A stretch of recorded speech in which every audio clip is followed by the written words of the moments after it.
రెండిళ్లలో చోరీలు. అంబేద్కర్ కోనసీమ కొత్తపేట మండలం Palivela main road లో PG college సమీపంలో రెండిళ్లు చోరీకి గురయ్యాయి. మంగళవారం రాత్రి దొంగలు ఆ ఇళ్ల నుంచి 2 లక్షల నగదు దొంగిలించారు.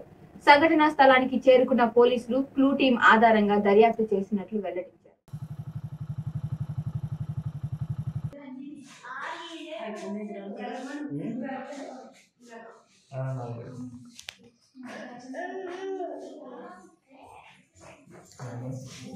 సిగరెట్ లాకర్ డోర్ తీసి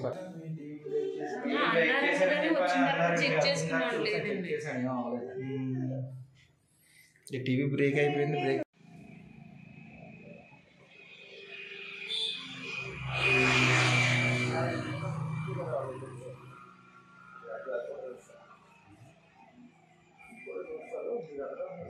అన్నీ ముట్టుకోకండి మీరు.